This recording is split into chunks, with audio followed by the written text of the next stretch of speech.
man kakabulag-bulag. Buhay pa yun dyan. Karoon pa lang.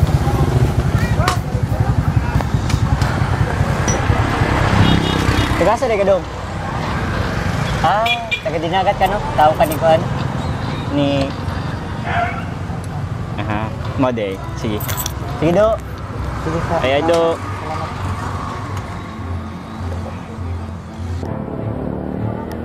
Hi, ako si Nico. Usa ka freshie diri sa akong dream university. O karon ang first day sa akong college journey. Excited na ko nga makamit og daghan nga friends and bestie.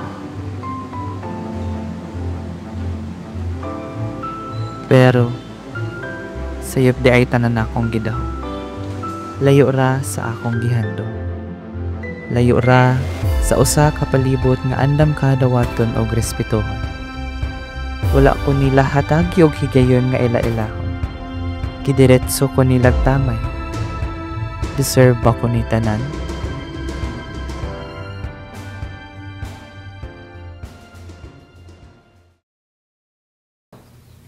Ang first day? Okay naman kayo. Lagi?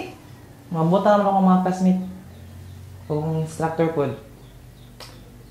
Matinagdanon mo sila kayo dali ma. Dagan-gani ko friends. Okay. Sige ma, bye-bye. Ang muli ha.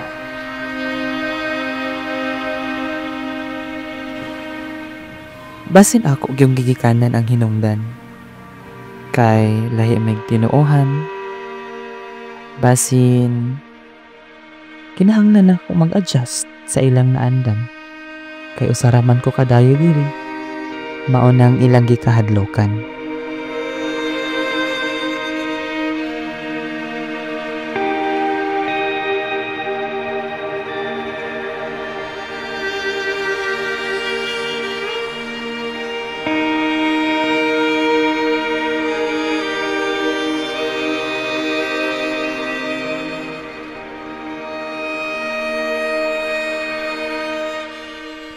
Pero maura di ay gihapon.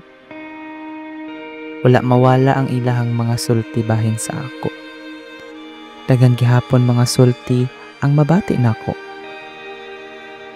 Diri ko nakahuna-huna nga dili ang akong background ang angay na akong walaon. Kundili ang ilang mga unahuna nga makasakit sa katawhan. Dili ako ang kinahanglan magbag-o aron dawaton ninyo. Kundili ang inyong paminsar nga mayaot sa inyong isig katawo, tungod lang kay lahi sila sa inyo. Lah, ano taga-dinagat? Mo din na siya day? Lah, mabi.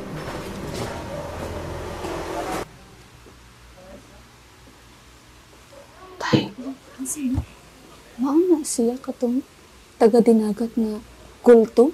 Nasaan siya? Oo, makulto mo. Ano na ma siya diri ng eskwela?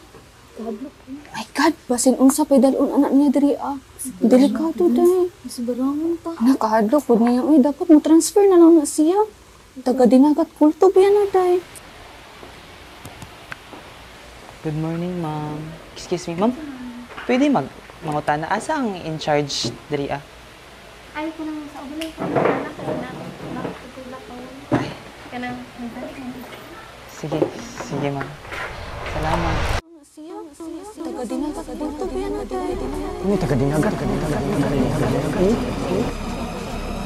Ano nga ma siya diri ng eskwela? My God, basin unsa pay dalon anak niya diri